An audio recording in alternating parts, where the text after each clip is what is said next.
የኔ ጥያቄ ያው ለሌሎቹ ከባድ የሆኑ አርስቶች ሰጥተህ ለራስህ አዳለህ እንዳልባል ያላቅሜ ከባድ ጥያቄ ነው ያነሳሁት እና ጥያቄውም ኢትዮጵያ ከጠባብና አግላይ የኢኮኖሚ ስርዓት እንዴት ትገላገላለች የሚል ነው እና እዚህ ፓኔሉ ላይ ካሉት ኢኮኖሚስቶች አሁን ስመለከት ሌሎችም አላችሁ ዶክተር ዳዊት አለ ዶክተር ሙላት አለ ከዛም አልፎ ቅድም ፕሮፌሰር ተኮላን ሳጫውተው በሁለት እግር መሄድ አልበቃኝም ብሎ በፊሎሶፊና በህግ ኢኮኖሚስትም ነኝ ብሎኛል ስለዚህ እሱም ይጨመራል ማለት ነው እና ይሄን ጥያቄ ሳነሳ አበዶይ ማለታቸው አይቀርም ለማንኛውም ከሰፊው ወደ ጠባቡ ወደ ፖሊሲ በሚያመራ መንገድ ነው እዚህ ትንሽ ነገሮችን የጫጫርኩት ይሄ ኢትዮጵያ ከጠባብና አግላይ የኢኮኖሚ ስርዓት እንዴት ትወጣለች የሚለውን ጥያቄ በአጥጋቢ ለመመለስ መጀመሪያ የሀገሪቱን ተጨባጭ ሁኔታ በመመርመር የችግሩን መንስኤ መረዳት ያስፈልገናል ኢትዮጵያ እንደኔ አስተያየት አራት አይነት የፖለቲካና የኢኮኖሚ ትስስራዊ ችግሮች አሏት ከነዚህ ሁለቱ ለመረዳትም ሆነ ከመፍታት አንፃር አንዱ እጅግ ከባድ ሲሆን ሌላው ደግሞ እጅግ ቀላልነት ያለው የፖሊሲዎችን አፈጻጸም ችግር ስለሆነ ለዛሬ እንተዋቸው የቀሩት ሁለቱ ዛሬ የሚዳስሳቸው ናቸው እነዚህም አንዱ ለመረዳት ቀላል ለማስወገድ ግን ከባድ የሆነው ሙጀሊያሙ የፖለቲካ ስርዓታችን ነው ሁለተኛው ደግሞ ለመረዳት ከበድ ቢልም መፍትሄው ግን ቀለል ያለው የመሽገር ኢኮኖሚ ስርዓታችን ነው አይነው የአዲስ አበባ ልጆች ሙጀሊና መሽገር ምን እንደሆነ አታቁም ቢራ ከገዛችሁ ወይም እግሬን አሳያቸዋለሁ ስለዚህ ብዙዎቹ የሀገሪቱ መሰረታዊ ችግሮች ያን ያህል ውስብስብና ምስጢራዊ ሳይሆኑ እንዳሳና እንደ ውሃ የተጋረዱ ግልጽ ነገሮች መሆናቸውንም መርሳት የለብንም አንድ ሽማግሌ አሳ ሁለት ትንሽ አሳዎችን ሲያልፍ ልጆች ከመጣችሁበት አካባቢ ለመሆኑ የውሃ ሁኔታ ምን ይመስላል ብሎ ጠየቃቸው እነሱም ዘግተው ትንሽ ዋኝተው እንዳለፉ አንዱ ጎረምሳ አሳ ሌላውን ለመሆኑ ውሃ ምንድነው ብሎ ጠየቀው ይባላል ለማለት የፈለኩት ህዝቡ የሚጎድለው የችግሮችና የመፍትሄዎቹ ግልጽነት ሳይሆን አቅምና ዘዴ ማግኘት ነው እኛም አንዱ ልናበረክት የምንችለው እንደ ዕውቀታችን ፍሬያማ ሐሳቦችን በማቅረብ እንጂ ስለ ድህነቱ በማውሳት ብቻ አይመስለኝም እንደኔ አስተያየት የሀገሪቱ የፖለቲካና የኢኮኖሚ መቆርቆዝ አንኳሮቹ ታሪክ ሰደድ ምክንያቶች ባጭሩ ሁለት ናቸው በአንድ በኩል የሀገሪቱ መልክዓ ምድር በውሃ ጥረትና በአፈር ይዘቱ ማለት እንደ አውሮፓና እንደ ምስራቅ እስያ ከፍተኛ ቁጥር ያለው የገዢ ክፍልን የሚደግፍ ትርፍ ምርት ለማቅረብ አልቻለም ስለዚህ ለዘመናት የቆየው የግብርና ስርዓት ጉልታዊ እንጂ እንደሚባለው ፊውዳላዊ አልነበረም ፊውዳል ማለት የመሬት ከበርቴ ብቻ ማለት አይደለም ምርት አጎልማሽና ወደ ካፒታሊዝም መሸጋገሪያ መንገድ ጠራጊ ማለትም ነው በሌላ በኩል በቀይ ባህርና በአባይ ስትራቴጂያዊነት ምክንያት በኦቶማንና በግብጽ ተከበን ከሰፊው ዓለም ርቀን በአገር ውስጥ የህዝብ ፍልሰቶች እየታመስ ራሳችንን ለውጭ ኃይሎች አጋልጠን እስካሁን ኖረናል ገዢዎቻችንም እንደ ተራዋይጦች በተገኘው ትርፈ ምርት ላይ ሲረባረቡ ኖሩ የውጭ እርዳታ ይጨመርበት እንጂ ስርዓቱ ዛሬም አልተቀየረም ትርፍ ማምረት የሚችለው ገበሬም ከሌለኝ ምንን ይሰርቃሉ በሚል ትክክለኛ አስተሳሰብ በእጅ ወዳፍ ኢኮኖሚ ኖረ የነቃውም ልጁም ቄስነት ወይም ወታደርነትን መረጠ የጎምጎፋና የከፋ ከብት አርቢ ወገኖቻችንም ከብትን ማግበስበስ ዘርፎ በላን ለመጋበዝ የሚል ዘይቤ ያላቸው ይባላል እውነታቸውን ነው ልብ አሉ ወሮ በላ እንደ ድርቡሾች ወደ መጣበት ይመለሳል ዘርፎ በላ ግን ተጎራብቶ ወይም በጉልበት የሰው ቤት ቀምቶ ከተበዳዩ መሃል የሚኖር ነው። በእነዚህና በመሳሰሉት ምክንያቶች በጦርነት ተወሽቀን የኢንዱስትሪ አብዮት ባቡር እስካሁን ድረስ እንዳመለጠን ግልጽ ይመስለኛል።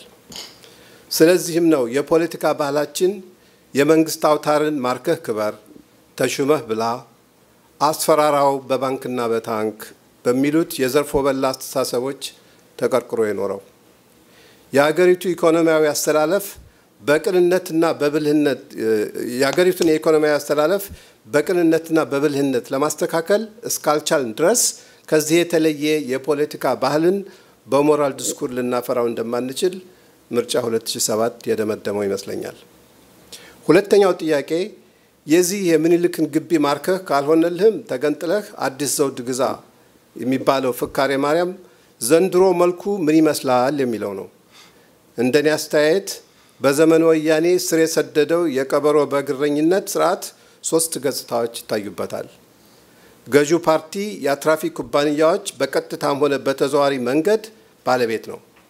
መንግስት የመሬት ፍጹማዊ ባለቤት ነው። እንዲሁም በሶስቱም ድህረ ጣሊያን መንግስታት የተተለሙ የእድገት ፕሮግራሞች በምርታማነት ሳይሆን በድጎማነት የተገደቡ ናቸው። ሶስተኛው ጥያቄ እነዚህ ተቋማትና ስልቶች ምን ጉዳት አስከተሉ የሚለው ነው። መልሱም አንደኛ የገዢ ፓርቲ በመንግስት ኮርፖሬሽኖች ላይ ካለው የቀጥታ ቁጥጥር አልፎ የራሱን ኩባንያዎች ማስፋፋቱ የጨረታውን፣ የፊናንሱን፣ የፈቃዱንና የታክሱን አፈጻጸም ከእኩላዊነትና ከውድድራዊነት ወደ አድሏዊነት ከልሶታል። ይባስ ብሎም የገዢው ፓርቲ በሚሊዮን የሚቆጠሩ ጄሌዎችን የሚደጉምበት ትልቅ ካዝና ስለሚያስፈልገው ህብረተሰቡን ጠልፎት ይገኛል። ሁለተኛ የደርግ መንግስት ጭሰኝነትን ያጠፋ መስሎት ርስተኝነትን አጠፋ። ለእኩላዊ ማከፋፈል አስፈላጊ ያልሆነ ገጠሬው ትርፍ አምርቶ በነፃ ሸጦ የመክበር ዋስትናን ያልሰጠ መሬትና ሰው ወደ ተሻለ ቦታ ወይም የሥራ መስክና ዘርፍ እንዳይሸጋገሩ አንቆ የያዘ የመሬት አዋጅ አስተናገደ። ወያኔ ኢህአዴግም ይህን ቁጥጥራዊ የመሬት ስርዓት በደስታ ወርሶ እንኳን ኢንዱስትሪ ሊገነባ የምግብ ዋስትና እንኳ እስከዛሬ ሊያጎናጽፈን አልቻለም። በዚች በዛሬ ቀን 10 ሚሊዮን ህዝባችን ተርቦ ውሎ ተርቦ ያድራል። ሶስተኛው የቀንደኛ ፓርቲ መር ልማታዊ ተብሎ የሚጠራው የወያኔ የልማት ስትራቴጂ ብዙ ዘርፍ ያለው ሌላው የእድገትና የዲሞክራሲ ማነቆ ነው። አንዱ ዘርፍ አብዮታዊ ዲሞክራሲ የሚል ሌኒናዊ ስም ተሰጥቶት ፓርቲው የሰፊው ህዝብ ሞግዚትና አፈቀላጤ ሆኖ መቅረቡ ነው። ቀጥሎም መንግስት የፓርቲው አገልጋይ ታዛዥ እንዲሁም ተቋማቱ በችሎታ ሳይሆን በታማኞች የተሰገሰጉ መሆናቸው ነው። ሶስተኛው ይህ የድጎማ ፖለቲካ ብዙ ገንዘብ ማፍሰስን ስለሚጠይቅ በተራ ሙስና ብቻ ሳይሆን በተቋማት ደረጃ ትርፍና ኪራይ ሰብሳቢ ኩባንያዎችን በማቋቋም እንዲሁም የመንግስትና የእርዳታ ገንዘብን በማሸጋሸግ የሀገሪቱን ንብረት በህግ አስመሳይ የዘረፋ ዘዴዎች ለደጋፊዎች መቸርቸር ለገዢ ዕድሜ ማራዘሚያ ቅድመ ሁኔታ መሆኑ ነው።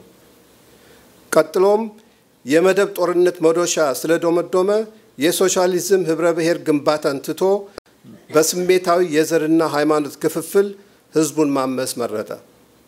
ዶክተር ኃይሌ ላሪቦ በቅርቡ ይህን የፖለቲካ ቅኝት ከመደብ ጥላቻ ወደ አማራ ፍራቻ በማለት የማትረሳ ስያሜ ሰጥተውታል። የጎሳዊ ስርዓት ዘላቂነት የሌለው የኢኮኖሚ እድገት ለጊዜው ቢያመጣም ቋሚና ጠንካራ የእድገት ሞተርን ያቀፈ የኢንዱስትሪ ትራንስፎርሜሽን አላመጣም፣ ሊያመጣም አይችልም። የአስተዳደሩም ዘዴ ብሔራዊ አንድነትና ኢትዮጵያዊነትን ማዳከም ስለሚያስፈልገው ጠንካራ ማዕከላዊ የመንግስት አውታር ከማቋቋም ይልቅ እንዳይሞት እንዳይሽር ሆኖ የሚያነክስና ለቁጥጥር የሚያመች የጠለፋ መዋቅርን ዘርግቷል። ስለዚህ ትልቁ ጥያቄ ለውጥ ማስፈለጉ ሳይሆን በአገራችን ተጨባጭ ሁኔታ ምን አይነት የተቋምና የስልት ለውጦች ያስፈልጋሉ የሚለው ነው። እንዴትስ ይተገበራሉ የሚለውም ነው። የምትጠራጠሩ ካላችሁ ሁለት ግንዛቤዎችን ላንሳላችሁ። ከ1870 እስከ 1970 ድረስ ኢትዮጵያ በነፍስ ወከፍ ገቢ ቻይናን አሳምራ ትበልጣት ነበር። ባለፉት 40 ዓመታት ግን ቻይና ችሎታዋንና እድሏን አቀናጅታ መጠቀች። አሜሪካንንም በብሔራዊ ኢኮኖሚ ግዙፍነት ከኋላ መታ በ1800 ዓመተ ምህረት በዓለም ኢኮኖሚ የነበራትን የብሔራዊ መጠን አንደኛነት አስመልሳለች። ይህ ለኛ ትልቅ ተስፋ ሰጪ ነው። አዎ ይቻላል። እንዲሁም የፖለቲካ ወሬ ወፍጮ እየተባለ የተሰለቀበት የኢትዮጵያ ወጣት ሳይወድ በግድ ተሰዶ በ40 ዓመታት ውስጥ አዲስ ዳያስፖራ ቆርቆሮ ያሳየው አኩሪ የትምህርትና የኑሮ እድገት የችግራችን ስር መሰረት ምን እንደሆነ በገሃድ አሳይቶናል። በዚህ አኳያ አንድ ትልቅ ሹመት ያለው አሜሪካዊ ወዳጄ ከኢትዮጵያ በተመለስኩ ቁጥር የባለ ሁለት ገጽታ ህዝብ መሆናችሁን እየተገነዘብኩ እገረማለሁ። እስኪ ይሄንን ቆቅልሽ ግለጽልኝ አለኝ። እኔም ይህ የታሪክ ላቦራቶሪ የሚያሳየን አሳፋሪ ድህነታችን ስረ መሰረቱ የተፈጥሮ ችሎታችን ውሱንነት ሳይሆን የአስተዳደር ስርዓታችን ስንኩልነት ነው አልኩት። በእርግጥ አጥጋቢ መልስ አልሰጠሁትም። ደግነቱ መፍትሄ ውስጥ አላለኝም። ካቶ በለው ከወይዘሮ ብላውና ከጋሼ ግዛው ሰንሰለት ወጥተን ወደ ሰርቶ መክበር አጥጊ ስርዓት እንዴት እንደምንሸጋገር እስካሁን ሚስጥሩ ገና አልተገለጸልንም። የዚህ ጥናታዊ ውይይት ጉባኤ ዋና ዓላማም በመፍትሄ ፍለጋ ላይ የሆነው ይህን ድክመት ለመቅረፍ አስበን ነው። በቀረበው የመንደርደሪያ ወረቀት እንደምታዩት የሰጠሁት የመፍትሄና የተሐድሶ መልስ ባጭሩ እንደሚከተለው ነው። ይህም አስተሳሰብ ስሜታዊ ሳይሆን ለ40 ዓመታት ማለት ከመሬት ዋጅ ጀምሮ ከትምህርታዊና ጥናታዊ ዓለም ያገኘሁትን ዕውቀትና ግንዛቤዎችን የሚያንጸባርቅ ነው። የኢኮኖሚ ስርዓቶች በሁለት መስፈርቶች ይገመገማሉ። አንዱ የሀብት ባለቤትነት ማለት መንግስታዊ፣ ግላዊ ወይስ ማህበራዊ ሲሆን ዋናው ግን በሀገር ጉዳዮች ላይ ማን የወሳኝነት ስልጣን ይኖረው የሚለው ነው። ከዚህ አንጻር ከኢትዮጵያም ሆነ ከስኬታማ ታዳጊ ሀገሮች የቀሰምናቸው ትምህርቶች እንደሚያሳዩን አንደኛ አብዛኛዎቹ የጃንጥራሮች የሚባሉት የመንግስት የእርሻ፣ የኢንዱስትሪ፣ የንግድና የአገልግሎት የፊናንስ ኩባንያዎች ቢያንስ በጋርዮሽ ቢበዛ ደግሞ በግላዊ ተናጠልነት እንዲሰሩና የገበያ ተወዳዳሪ እንዲሆኑ መደረግ አለበት። ፕራይቬታይዜሽን ኦፍ ስቴት ኤንተርፕራይዝስ ማለት ነው። ይህም ማለት መንግስት የግል ባለሀብቱ የማይችላቸው አስፈላጊ ኩባንያዎችን ፍጹም አቋቁም ሳይሆን የዘመናዊ መንግስት ብኩር ተልእኮው ውድድራዊነትን ማስፋትና የግል ኢኮኖሚውን መሪነት ማጎልመስ መሆኑን ለመጠቆም ነው። ሁለተኛ በህግ አልባና በስርቆት የተቋቋሙት የገዢው ፓርቲና የግብረ አበሮቹ ኩባንያዎች ያለምንም ጥያቄ ነገር ግን በጥንቃቄ ተዘጋጅተው በሐራጅ መሸጥ እንዳለባቸው ነው። ሶስተኛ የገጠር እርሻና ግጦሽ መሬቶች በ1967 የመሬት አዋጁ ክፍፍል መሰረት ወደ ግል ርስትነት መሸጋገር አለባቸው እላለሁ። የጎሳ አርበኞች ነፍጠኛን ሊያመጣብን ተራማጆች ደግሞ ገበሬውን መሬት አልባ ሊያደርገው ነው ብላችሁ ሳትጨነቁ አልቀራችሁም። በእኔ ግምት ይህ እርምጃ የመሬት ላራሹን መርህ በማክበር የመሃልና የደቡብ ክፍለ ሀገር ኢትዮጵያውያኖች እንደ ሰሜኑ ህዝብ የርስት የመሬት ባለቤት ያደርጋቸዋል ብዬ ስለማምን ነው። በመሬት አዋጁ መሰረት ያልኩት አውቄ ነው። እንደምታስታውሱት አብዮት ጠላቶቿንም ልጆቿንም አብራ ትበላለች ይባል ነበር። የኛ አብዮት እርም ሳትል ያልበላችው ወጣት ስለሌለ ወደፊት የወረስነውን ጎጆ በናቅን ቁጥር እሳት እንልቀቅበት የሚለው ጨርቃዊና ስርዓት አልባዊ አስተሳሰብ ወደ ሀገራችን ሁለተኛ እንደማይመለስ ተስፋ አለኝ። በነገራችን ላይ ዘንድሮ ደግሞ አብዮት ልጅና የዘመኑ ቄሶች በሰው ገንዘብ ያለቅሳሉ መባል ተጀምሯል። እውነትም ነው። ይህ ቀልድ ነገር አነጋገሬ ቁም ነገርን ለማስመር ነው። በአብዮት ስም ህጉ የፈቀደላቸውን ድርሻ ለተቀሙ ዜጎች ሁሉ ምንም ቢዘገይም መሬታቸውን ወይንም ካሳቸውን መስጠት ፍትህን ለማስከበር ብቻ ሳይሆን የቀምቶ በላንና የቂም በቀል ፖለቲካን ለማክተም ይረዳል ብዬ በማመን ነው። በተጨማሪም ርስቱን ሸጦ እንደ መንጋ ወደ መሸታ ቤት የሮጠ ህዝብ አይተን አናውቅም። ብልሁ ገበሬ ሲራብ እንኳ ለወለድ አግድ ይሰጣል እንጂ ርስቱን አይሸጥም። የመንግስት ብልጣብልጥ አቀንቃኞች እንደሚተነብዩትም ሸጦ የፈለገውን ቢያደርግበት እንኳ የራሱ መብትና ኃላፊነት ሆኖ መታየት አለበት። ህዝብ ንቀን በእኛ ራስን ሿሚ እብሪተኝነት ድሮ ሶሻሊዝምን ዛሬ ደግሞ ሊበራል ዲሞክራሲን እንገነባለን በማለት በመሃይም እናቶቻችን ይሄን ማለት በመሃይም እናቶቻችን አነጋገር ዘይቤ ለመሆኑ ምን ቋንቋ ነው ያስብለናል። የእናቴን አነጋገር እያስታወስኩ ነው። ይህን ስል የመንግስት መሬት አይኑር ማለት አይደለም። ለህዝብ መዝናኛ የሚሆኑ ትልልቅ ማዕድኖችን የያዙና የአገልግሎት ጣቢያዎች የሚሆኑ ቦታዎች ሁሉ መንግስታዊ ቢሆኑ መልካም ነው፣ ወይም በአፄ ምኒልክ አነጋገር ማለፊያ ነው። አብዛኛዎቹ የኢትዮጵያ ወንዞች የወዳጅ ጠላት በመሆናቸው ካለ ብዙ ኢንቨስትመንት ሊከፈቱና መስኗዊ ሊሆኑ ስለማይችሉ መንግስት በባለቤትነት ትልቅ ሚና እንደሚኖረው እምብዛም አያከራክረንም። አራተኛ የከተማ መሬትን በሚመለከት ሁለት አስተሳሰቦችን ማብጠልጠል ያስፈልገናል። በአንድ በኩል የህግ በላይነት በሰፈነባቸው ሀገሮች ለምሳሌ እንደ ለንደን የከተማ መሬት የመንግስት ሆኖ በረጅም ጊዜ ውል ባለቤቶች ሁሉ እንደልባቸው መሸጥ መለወጥና ማስተላለፍ ይችላሉ። የኢትዮጵያ ሁኔታ ግን ከዚህ ይለያል። አንደኛ በድህረ ሶሻሊዝም ዘመን በአውሮፓና ሩሲያ እንደተፈጸመው ያላግባብ የተወረሱትን የመመለስ ወይንም የመካስ ጥያቄዎች መስተናገድ አለባቸው። ሁለተኛ አስተማማኝ መንግስታትን እስክናፈራ ድረስ ትንሽ ጥበቃ እንዳለብን ተገንዝበን ዜጎች በትጉህነት ያፈሩትንና ያከማቹትን ሀብት የፖለቲካ ጅቦች እንዳይቀሟቸው ለማድረግ ስለሚረዳ ነው። ለዲሞክራሲ ግንባታም ኢኮኖሚያዊ ይዘቶች ታላቅ አስተዋጽኦ ስላላቸው ለዜጎች አስተማማኝ የሀብት ባለቤትነትን ማልበስ ታታሪነትን ከማጎልመስ አልፎ ጭቆናን መከላከያ አቅማቸውን እንደሚገነባ የታዳጊ ሀገሮች ልምድ ያስተምረናል። የሊበራሊዝምም አንዱ ምሰሶ ይመስለኛል። የእድገት ስልትን በሚመለከት በወረቀቱ ላስረዳ እንደሞከርኩትና የመጣኔ ሀብት ምርምሮች እንደሚያሳዩን ጥራት ያለው አማራጭ ስልት ሁለት አይነት ባህሪዎች ማቀፉን ለማሳየት ሞክሬያለሁ። አንዱ ምሰሶ የመንግስትና የግል ሀብታም ክፍሎች በፉክክር ሳይሆን እጅና ጓንት ሆነው በአጋርነት መስራት ነው።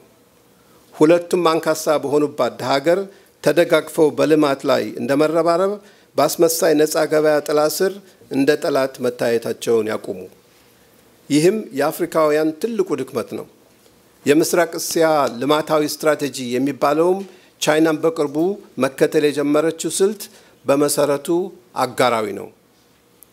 ሌላው ምሰሶ ያልኩት በገጠርና በከተማ የተሳሰረና በሁሉም ክፍለ ግዛቶች እንደ ስጦታቸው የአቅም ግንባታ ድጋፍ እየተለገሳቸው የአግሮ ኢንዱስትሪና የአገልግሎት ስራ ክፍፍሎችን ያቀፈ የእድገት ስልት መተለም ነው። ለዚህ የእድገት ስልት ታላቋ አዲስ አበባና አካባቢዎቿ ቁልፋዊ ሚና አላቸው። በጠቅላላው ኢትዮጵያ ካለችበት የኢኮኖሚ አጣብቅኝ እንድትወጣ የሚያስችላት ማምለጫ አይኑን ለገለጠ ሁሉ የሚታይ የአደባባይ ምስጢር ነው እላለሁ። ቁልፉ የፖለቲካ ፈቃደኝነት ነው። ለበትረ መንግስት ጠለፋ የተሰማራው ገዢ ፓርቲ ብቻ ሳይሆን ለተመሳሳይ አገዛዝ ስርዓት የሚቋምጡትን ተቃዋሚ ቡድኖች ከዚህ ዝቃጭ አስተሳሰብ እንዲጸዱ መምከርና ማስገደድም ነው። ባጭሩ ለህዝቡ በዓለም አቀፍ ኮንቬንሽኖች የተደነገጉት የግለሰብ ነፃነቶች ይከበሩለት። ያለዋቂ ሳሚ አብዮታዊ ዲሞክራቶችና ልማታዊ ሀብታሞች እባካችሁ ተረጋጉልን እላለሁ። ህዝቡ እፈለገበት ቦታ ሄዶ ይስራና በሰላም ይኑር። በፈለገበት የስራ መስክ ይስተለፍ። የሀብት ባለቤትነቱም አስተማማኝ ዋስትና ያግኝ።